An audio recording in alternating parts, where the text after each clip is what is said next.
La psicología es fundamental para el desarrollo del hombre y para el deportista no es la excepción. Buen día para todos los seguidores de Gestión Deportiva PUC. Hoy está con nosotros un especialista en psicología deportiva y profesor de la diplomatura. Bienvenido, Dante Nieri. ¿Cómo estás? Muy bien, Diego. Muchas gracias por la entrevista y por tus palabras. Perfecto, Dante. Quiero empezar esta entrevista dando un poco a conocer a nuestros oyentes sobre tu perfil.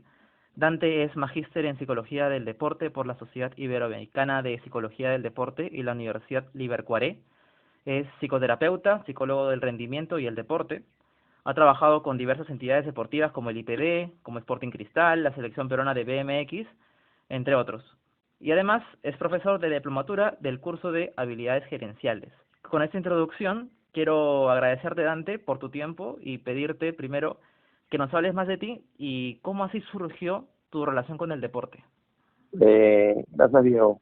El, bueno, he practicado deporte en realidad toda mi vida, deporte recreativo en mi niñez, después competitivo, hasta la adultez como estilo de vida y como hobby, en determinados momentos y determinadas actividades más serias que otras, y siempre he estado vinculado a eso. Acabando la universidad, en el último ciclo abren por primera vez el electivo de Psicología del Deporte, que lo dictaba el que fue mi primer maestro en el rubro, que es Leopoldo Carabedo, y yo no sabía nada del tema, ¿no? Y ahí es que se junta un poco la pasión con la profesión de alguna manera.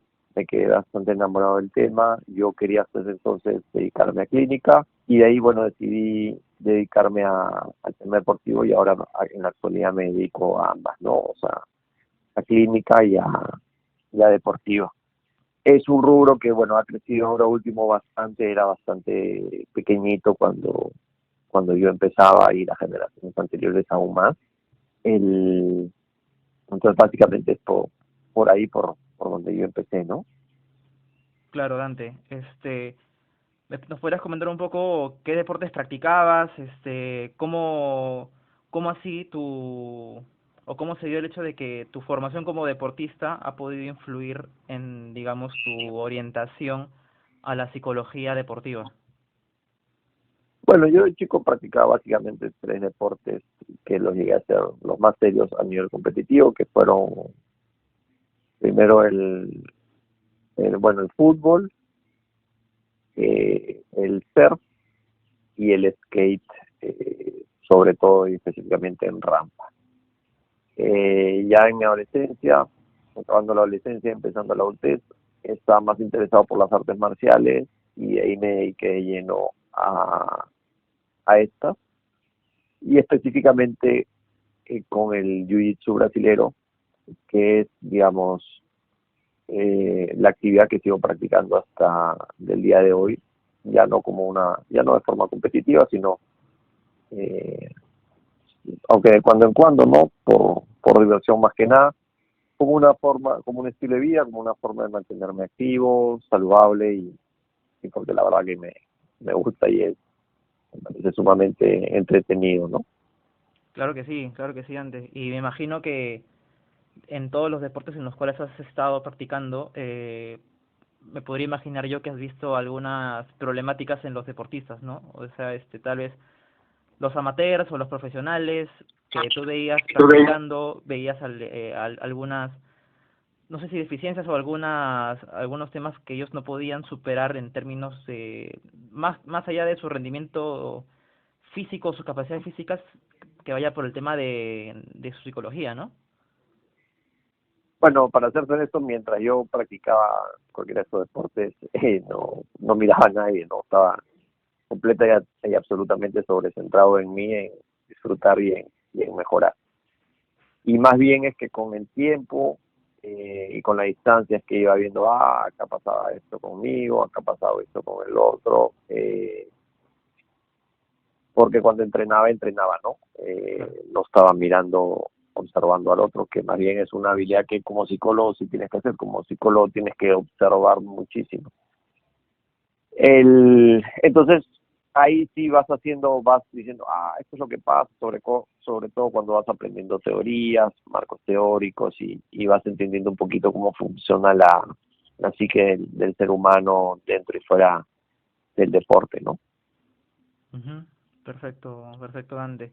Y bueno, ya abocándonos más a lo que es la psicología deportiva, ¿nos podrías comentar un poco sobre qué es la psicología deportiva y qué aspectos abarca? Sí, bueno, la psicología deportiva, digamos, el término resumido es psicología deportiva, pero en realidad viene a ser psicología del deporte, de el ejercicio físico y la actividad física. En esa línea se divide en dos partes. Una parte orientada básicamente al rendimiento, es decir, cómo hacer que la persona pueda rendir más desde lo psicológico, y ahí se amplía un poco más, no solo con deportistas, sino cuando hablamos de rendimiento es todo ser humano que quiera rendir más en su rubro o interés personal o profesional. Y la otra gran línea de interés eh, está, digamos, de la mano con lo que es la psicología de la salud, es decir, cómo las personas podemos mejorar nuestro estilo de vida, nuestra calidad de vida. Ahí va esa línea de actividad física y ejercicio físico, y trabajar a partir de nuestras fortalezas y potencialidades, ¿no? Es lo que se conoce como una psicología de la normalidad. No está abocado específicamente a trabajar las patologías, aunque se pueden encontrar, Ujú. pero no es propiamente su rubro de interés, sino por un lado rendimiento y por otro lado salud y calidad de vida de las personas, ¿no? Y hoy en día además se le da mucha importancia porque durante mucho tiempo estuvo sobrecentrado el tema del rendimiento de los deportistas, y hoy en día también le están dando mucho peso, eh, y tiene una mirada más profunda desde el enfoque clínico y de salud, porque si no se puede generar una serie de problemas de ansiedad y de depresión como ya ha pasado en muchos deportistas, ¿no? Claro que sí, Dante. Justo, bueno, escuchaba atentamente la parte en la que nos comentabas sobre la psicología deportiva, digamos, por el lado de la salud. ¿Podríamos hablar entonces, o en parte, de el deporte como una especie de terapia para el desarrollo de las personas? Bueno, el deporte o sea, el deporte es el juego reglado. Entonces, antes de deporte, primero tenemos que vincular a las personas con, el orden sería actividad física, después ejercicio físico y después deporte.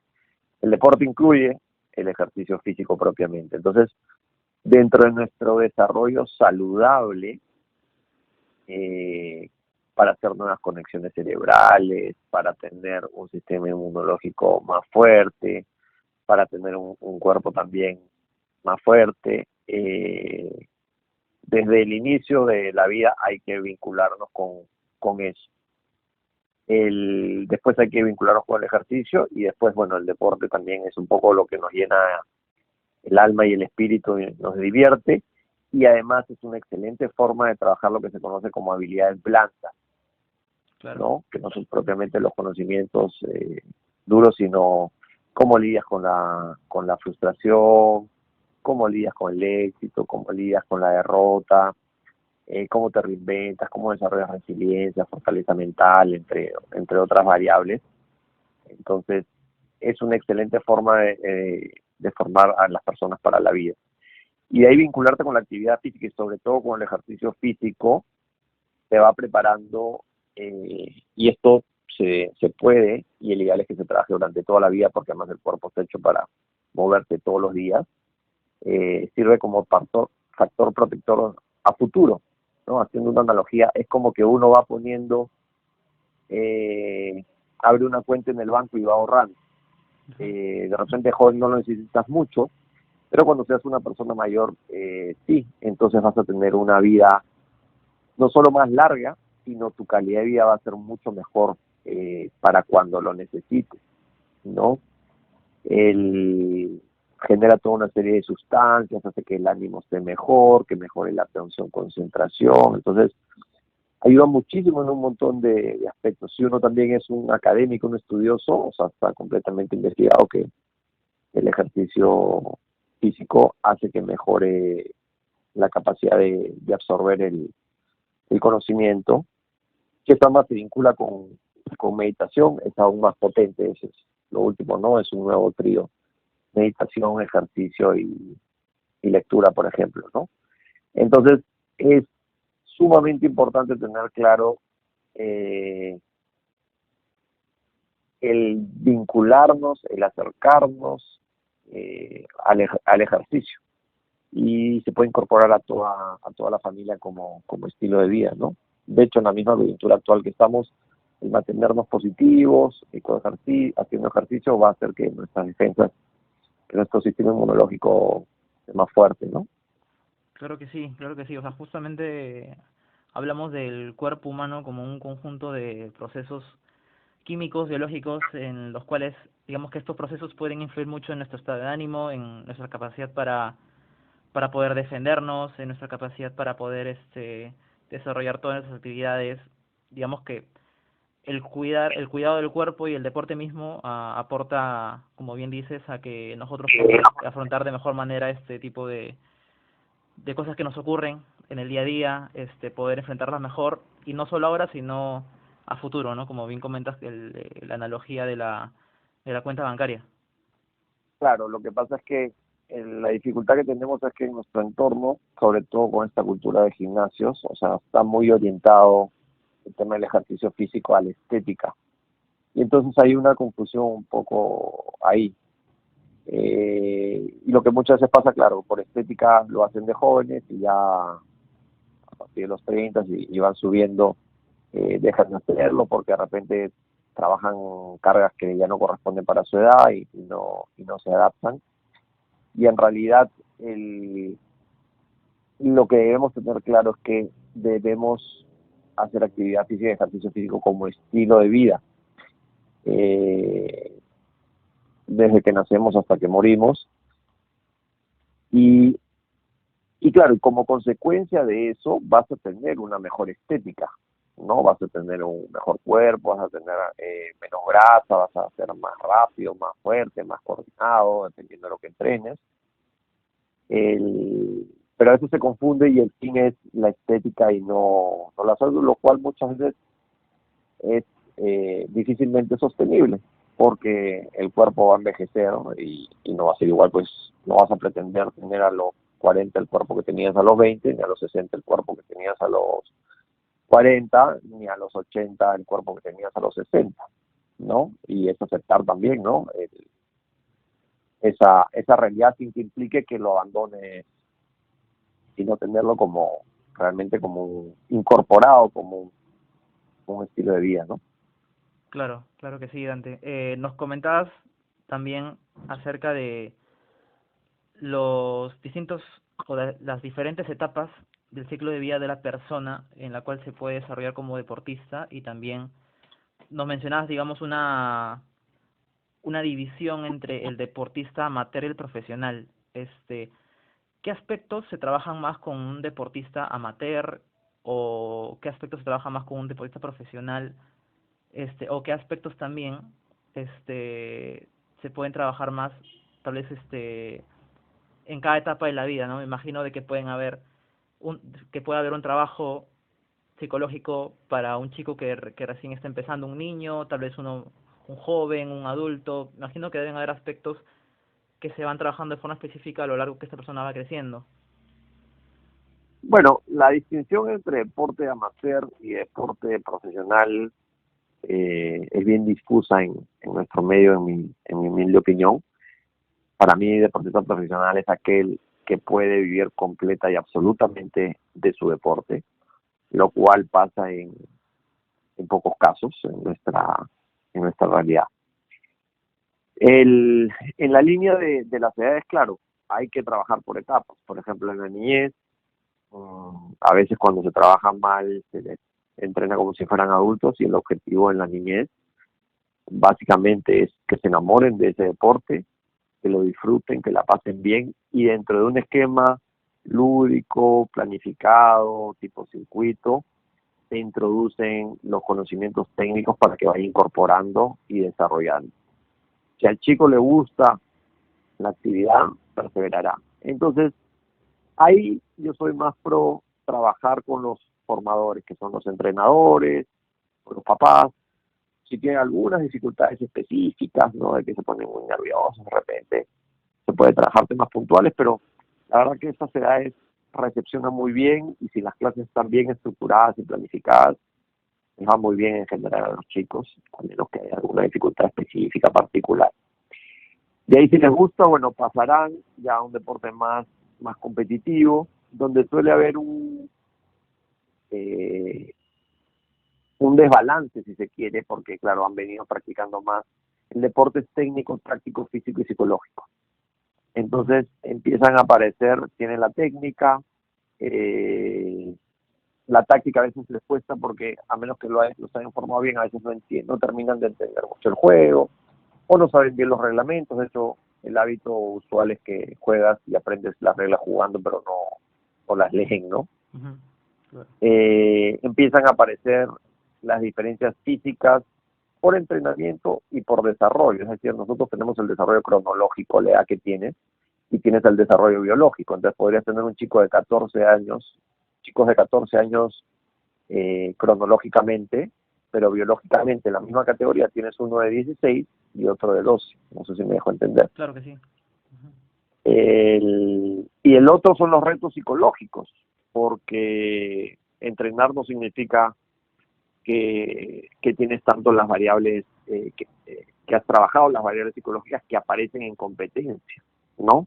El tema del estrés, la ansiedad, los nervios, la típica, ¿no?, consulta que tengo es, no, mi hijo no rinde en competencia como entrena. Bueno, la pregunta es si trabaja las variables psicológicas. Hay que trabajar esos 4 aspectos: la parte técnica, táctica, física y psicológica. Y de ahí, bueno, cerrando la adolescencia, entrando a la adultez, esas diferencias físicas deberían desaparecer, orientarse más al alto rendimiento. Y ahí tenemos otra brecha importante que ahí se pierden muchos chicos, que es cuesta mucho, porque digamos el chico puede ser el rey de la pecera en su deporte, porque compites por categorías, y después sales a competir al mar. Claro. Entonces puede ser muy frustrante. Imagínate un chico que está acostumbrado a ganar en todas sus categorías, y después sale y empieza a perder. Se me ocurre un deporte como el tenis, ¿no? Que los que lo manejan hace años tienen más de 30, ¿no? Federer, Nadal, Djokovic, y tienes a los menores que son buenísimos, pero, o sea, les está costando años de años. Entonces, lidiar con esa frustración, hay un dolor emocional que el deportista tiene que aprender a manejar, porque pones mucho esfuerzo, muchas expectativas, y cuando pones mucho de ti, el no lograrlo trae un dolor emocional. Y el deportista tiene que aprender a lidiar con ese dolor emocional de una manera más amable, de una manera menos dolorosa y más llevadera, y entender que te desarrollas en un proceso y toma mucho tiempo construir un deportista. De hecho, a veces acá cuesta, las autoridades a veces lo manejan bastante mal, porque le dan apoyo al deportista 1 año, 2 años, y de ahí lo cortan. Un deportista te demoras años en construirlo. Y dicen, no, en 6 meses, 1 año no has tenido resultados, y se corta. Entonces, ahí es muy importante el tema dirigencial, el liderazgo que asumen, y sostener los proyectos, porque el generar un deportista de alto nivel profesional toma mucho tiempo, ¿no? Entonces hay que generar las condiciones adecuadas. Claro, de hecho hay una necesidad de que hayan profesionales, como bien lo comentabas, que pueden entender este proceso de formación del deportista, que va más allá como comentabas, ¿no? Las propias variables de la formación del deportista, que puede centrar mucho en lo físico, pero fácil en la parte psicológica se le llega a desatender por el hecho de que no hay gente especializada en el tema, ¿no? Sí, bueno, o a veces son especializados, pero no solo es la parte especializada, sino la parte humana es muy importante. O sea, profesionales éticos, profesionales que realmente quieran lo mejor para el deporte, profesionales que quieran lo mejor para el deportista, que realmente entiendan que el protagonista, el artista, el actor, y al que hay que brindarle todas las facilidades posibles para que pueda desarrollarse de la mejor manera posible en un ambiente muy competitivo porque estás compitiendo con el mundo, eh, es muy importante que tengan eso claro, ¿no? Claro que sí. Y en esa línea, Dante, hecho de que existan estos profesionales con estas capacidades, ¿qué tan, según tu experiencia, qué tan desarrollada crees que está la psicología deportiva en el Perú? Bueno, la psicología deportiva cuando yo empecé era muy chiquita y ahora ha, ha crecido bastante el interés. Bueno, pues, fuimos al Mundial de Fútbol, tuvimos los Panamericanos y apareció mucho interés en el deporte, pero ha crecido de forma muy desordenada, con mucha informalidad, con gente con poca o mala formación, eh, porque a veces como aparecen como que modas, ¿no? Ah, ya, esta es la carrera de moda y o creen, no sé, porque es fácil, que no hay que estudiar tanto, ¿no? Eh, entonces tienes de todo, ¿no? O sea, tienes el tema muy desordenado, muy dispar, y así como hay gente que es muy buena y son grandes profesionales, hay gente que la verdad que deja mucho que desear, ¿no? Porque, bueno, como todo rubro profesional, el buen profesional que desea destacarse tiene que capacitarse y estudiar constantemente, y esto no porque estudias en la universidad una maestría ya es suficiente, sino todo el tiempo vas estudiando, te vas actualizando, te compras libros, investigas, vas a congresos y sigues estudiando toda la vida, ¿no?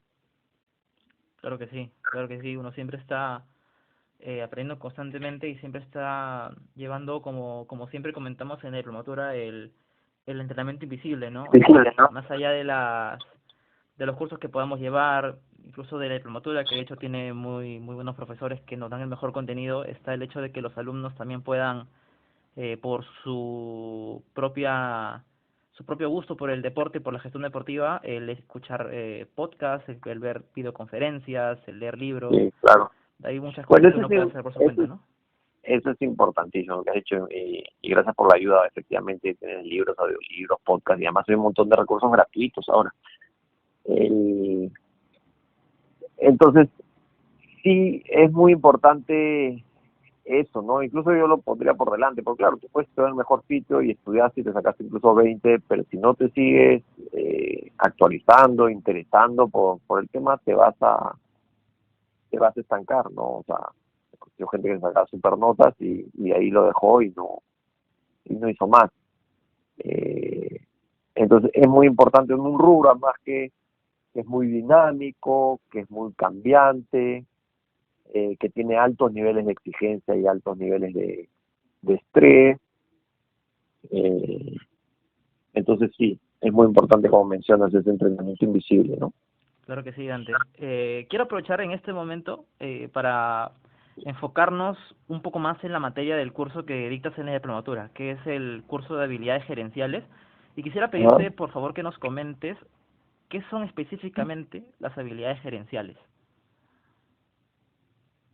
Bueno, las habilidades gerenciales vendrían a ser esas habilidades blandas que estamos hablando que tiene que tener el gestor, bueno, las blandas y también hay algunas duras, eh, para gestionar esos recursos, ¿no? Esos recursos humanos estamos hablando del comando técnico, el entrenador, el preparador físico, psicólogo, fisioterapeuta, médico, el deportista, todos los agentes que están alrededor de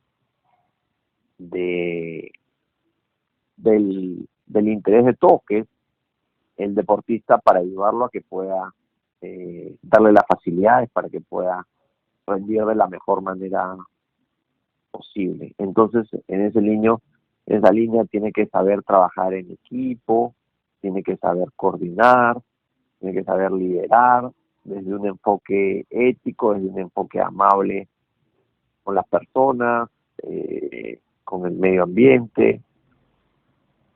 El, y va a ser muy importante que en esa línea lidere con el ejemplo, ¿no? Que procuren no tener un doble discurso, porque muchos malos líderes dicen una cosa y hacen otra.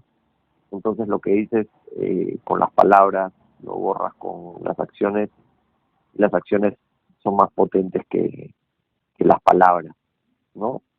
Entonces un buen líder está para facilitar, un buen líder está para escuchar, un buen líder está para organizar y brindar todo lo que pueda necesitarse, obviamente dentro de la medida de las posibilidades que se tenga en el lugar que se está, ¿no?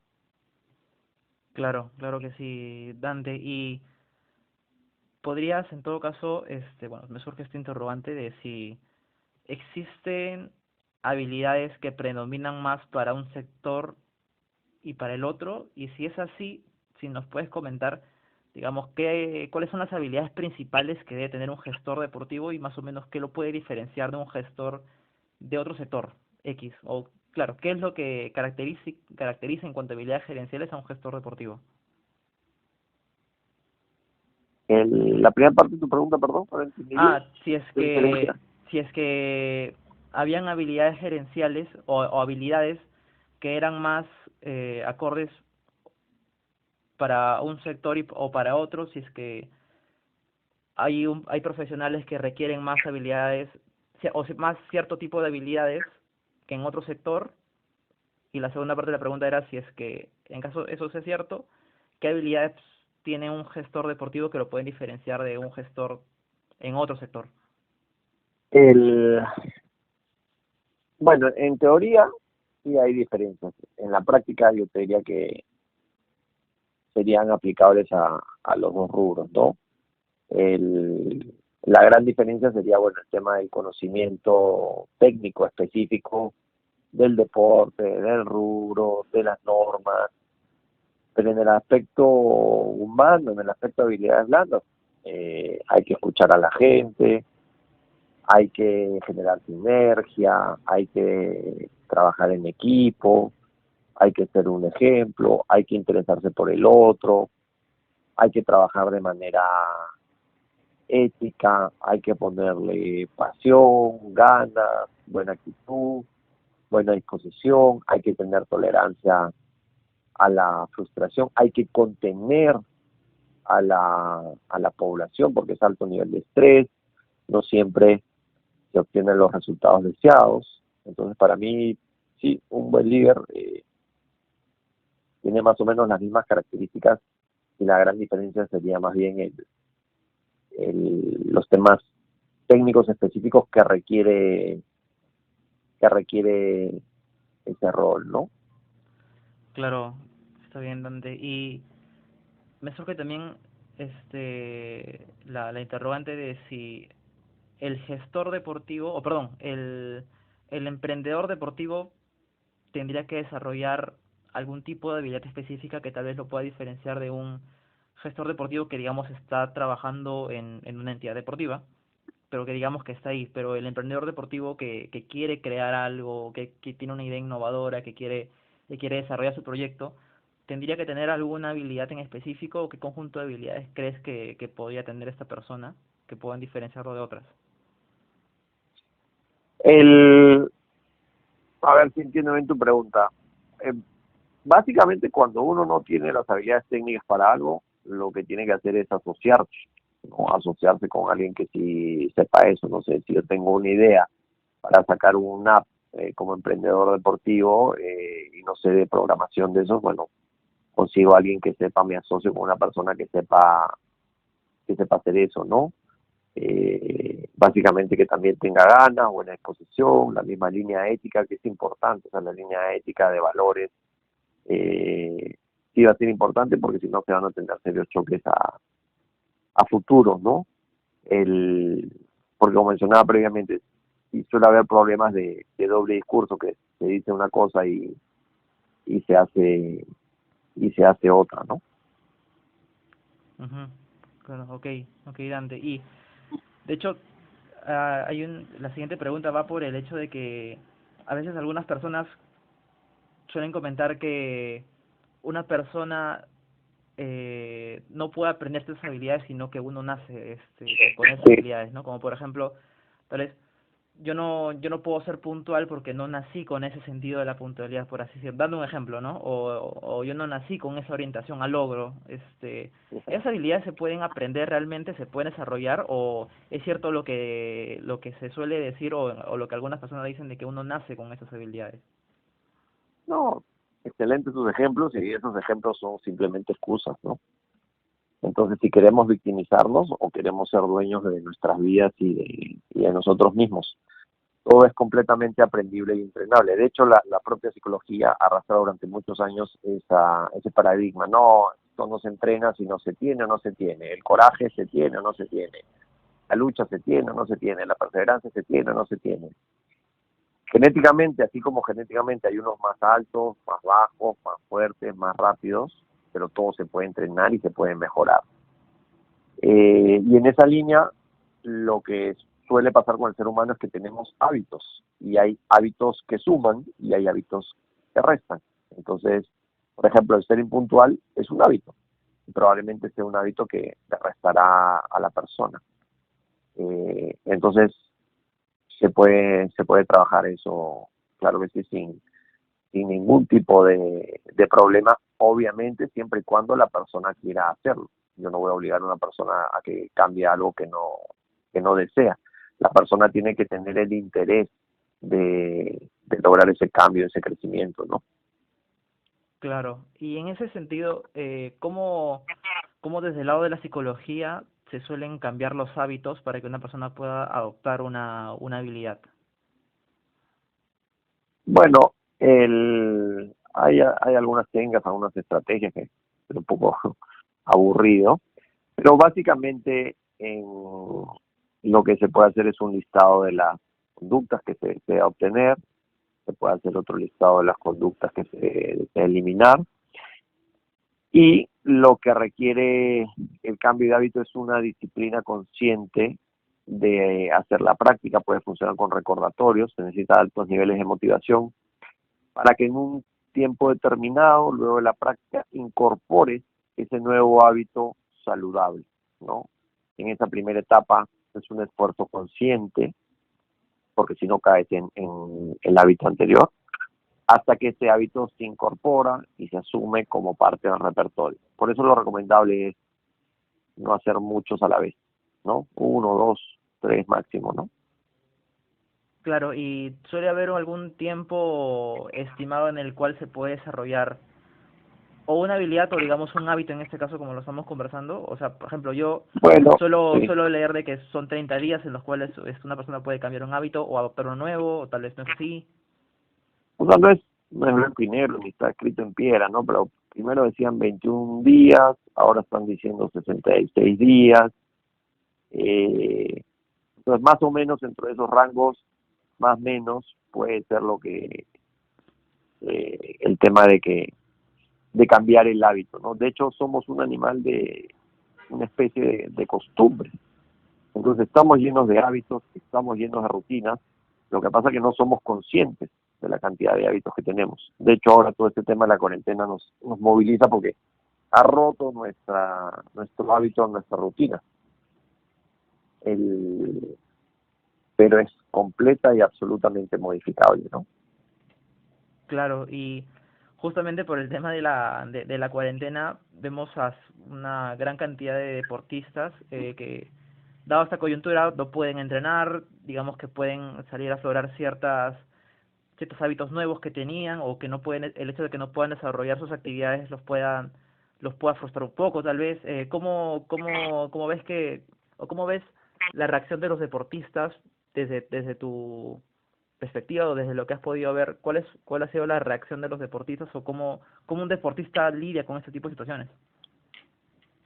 Sí, justo había posteo en mi fanpage dos videos, bueno, un video y un face live largo explicando cómo el deportista puede entrenar y ordenar sus hábitos y rutinas en sus casas, y cómo pueden entrenar de diferentes maneras estas cuatro áreas que son las que necesita para competir, que es la parte técnica, táctica, física y Psicológica. psicológica. Entonces, efectivamente, esto esto moviliza, esto desestructura, porque además los deportistas suelen ser claramente personas de hábitos, de rutinas, disciplinadas, ordenadas, porque no es como la persona común y corriente, como todavía no me provoca entrenar, ya no me provoca entrenar, no pasa nada, sino ellos tienen un programa de entrenamiento, Claro que sí. ¿no? Con unas metas, con unos objetivos, con un calendario deportivo. Entonces están acostumbrados a tener como hábito, bueno, lo tengo que hacer, con ganas o sin ganas, lo tengo que hacer. Entonces, eso puede generar desconcierto, puede generar fastidio, puede generar mal humor, puede generar angustias, dependerá ya de qué posibilidades tenga, tanto para hacerlo en el espacio que tenga físicamente, como los recursos psicológicos de adaptación y flexibilidad a las circunstancias. De hecho, la flexibilidad es una habilidad importantísima también en un gestor, más en estos tiempos, esa capacidad de aprender y adaptarse, ¿no? Porque a veces tienes que enfrentarte con coyunturas que no tienes idea. De hecho, el presidente de Perú ahora está enfrentando una coyuntura que, bueno, no hay libros que pueda estudiar al respecto de cómo hacer con una pandemia y algo Claro. así. Y se tiene que decidir y tomar soluciones en el momento, o la mejor intención posible y con la información que uno tiene en ese momento, porque esa información también va cambiando día a día. Sí, constantemente uno tiene nueva información y en base a eso hasta incluso puede cambiar sus actitudes, su forma de vida. Esta forma de vida incluso va cambiando todos los días con cada nueva disposición, entonces uno tiene que estar preparado, ¿no? Y en base a ello también va desarrollando hábitos propios o digamos se ven esas oportunidades de mejora en cuanto a estos hábitos o habilidades. Claro. De hecho, un gestor del deporte tiene que tener muy buena capacidad de manejo de la incertidumbre, que es una de las cosas que más les produce, y ahora estamos viviendo gran incertidumbre. Estamos un día a la vez, no sabemos bien, un día dicen una cosa, y ahí cambian otra disposición, van cambiando las reglas del juego, o sea, no tenemos las cosas claras. Es difícil que uno se pueda organizar en ese sentido, pero es importante que el buen gestor y el deportista se enfoquen dentro de lo que está en su control, ¿no? Entonces, por ejemplo, los entrenamientos físicos, técnicos, tácticos que puede hacer el deportista hoy en su casa están absolutamente en su control. Él los puede estructurar, los puede planificar con su entrenador, con su comando técnico, y sí dependerá de él que los ejecute o no, mientras que otro deportista puede ahorita haberse tirado al abandono, que dice, bueno, ya me pongo a entrenar cuando acabe esto. Claro. A veces es complicado poder manejar, ¿no? Esas variables cuando estás obviamente lejos. Hablo en el caso del técnico, ¿no? Que tener a todos los jugadores en una pantalla debe ser complicadísimo poder controlar o supervisar que todos estén trabajando, primero que estén trabajando y segundo de que estén trabajando de la manera que se requiere, ¿no? Bueno, es un reto, pero conozco varios entrenadores que lo están haciendo porque realmente la situación es lo que es. Claro, Entonces, o te quedas renegando y dices, uy, no es el ideal, o lidias con lo que es y procuras sacar adelante la situación de lo mejor que puedas.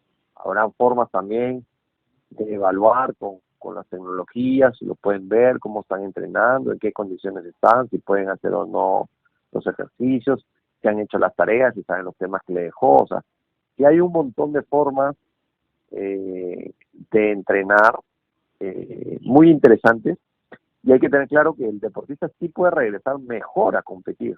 O sea, no estamos entrenando ya solo para mantenerte con la parte física.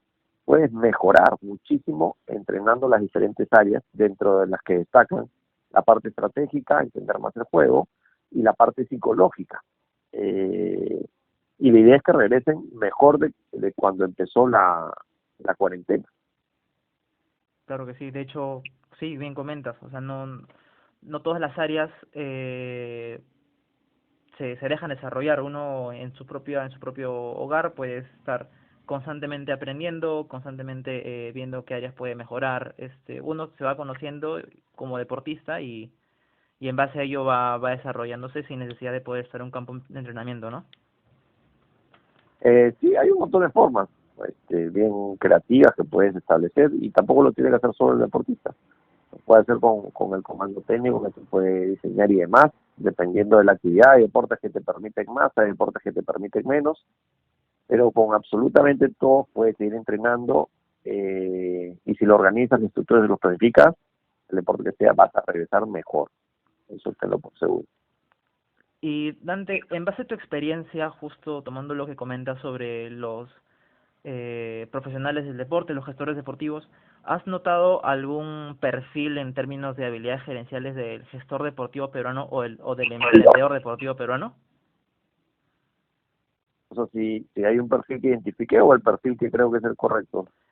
El que identificas y luego podrías comentar de por dónde van las oportunidades de mejora en ese sentido, ¿no? Y las habilidades que podrían adoptar los gestores deportivos en el Perú.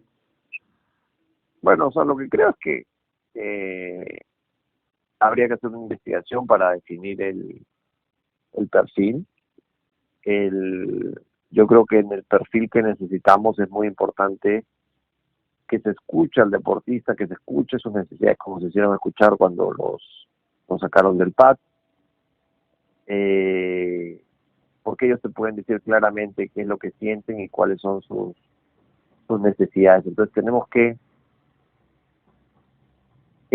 tener una gestión más horizontal y menos vertical, y escuchar cuáles son realmente las necesidades que tiene. Tenemos que entender que más allá de la tecnología, que tampoco es tanta la que tenemos además, lo más importante va a seguir siendo el recurso humano, porque ese recurso humano es el que tiene que rendir. Entonces hay que darle las facilidades y las condiciones. Y en ese sentido el protagonista, el artista, debe ser y es el deportista. El, y otra cosa también es, bueno, hacer lo que se dice, ¿no? Entonces, esos aspectos son sumamente importantes. Otra cosa de la que muchas veces cogíamos es que el liderazgo del gestor pueda sostener los proyectos, pueda sostener las planificaciones. A veces hay proyectos a 5 o 10 años, pero que se caen al año. Entonces, no vas a construir ningún deportista al año, no vas a desarrollar ningún deporte al año. Entonces, son planificaciones a largo plazo. Entonces, hay que tener la templanza para poder sostener esos proyectos ante las dificultades, ante las críticas que van a haber y que son esperables y que son naturales, y que sirven también para hacer los ajustes necesarios, pero hay que hacer los planes. Si no hacemos los planes, ¿cómo vamos a ver? De hecho, si haces el plan, además vas a ver qué funcionó, qué no funcionó, te sirve también como una evaluación, como un feedback para hacer ajustes y crecer. No es que borro todo lo anterior y empiezo de cero, sino toda la ciencia crece a partir del conocimiento anterior, ¿no? Claro, una templanza que va desde el propio deportista hasta el dirigente, ¿no? Hasta el presidente de la entidad deportiva. Sí, claro. Y tratarlo bien al deportista, ¿no? Considerarlo, escucharlo. Bueno, hay en historias, ¿no? Pero, por ejemplo, el tema económico, la angustia, ¿no? Que muchos deportes no les pagan los pasajes, los viáticos, todo el deportista tiene que desembolsar y después tiene que sustentar para que le reembolsen, le devuelvan. ¿Cuántos deportistas pueden hacer eso? Muy poquitos. Muy pocos, claro. Eso no es una gestión sostenible, ¿no? Y bueno, ya sabemos los problemas que tenemos, pero al final es muy importante ser humano, conectar las buenas intenciones, y a partir de ahí liderar, porque las habilidades técnicas al final las pueden aprender, como en el diplomado acá de la PUC se meten, aprenden, y un líder así va a hacer un trabajo espectacular, ¿no? Claro que sí, claro que sí. Perfecto, Dante. En este momento ya estamos terminando con la entrevista. Quiero agradecerte por tu tiempo y por tu disposición para darnos esta entrevista que seguramente nuestros oyentes le van a sacar el mayor provecho posible. Y no quisiera terminar este podcast sin antes invitarlos a que puedan desarrollar estas habilidades tan importantes para nuestro desarrollo como personas y como profesionales. Invitarlos también a la diplomatura, que ofrece este tipo de formación con la valiosa asesoría y experiencia de Dante. Y finalmente, invitarlos a suscribirse a todas nuestras plataformas, que constantemente estamos subiendo contenido. Estamos en Facebook, Instagram, Spotify, YouTube y LinkedIn. Ahora sí, muchas gracias Dante y muchas gracias a ustedes por escucharnos y nos vemos en otra entrevista. Chau. No, muchas gracias a ti, Diego, y a tus oyentes. Un fuerte abrazo para todos.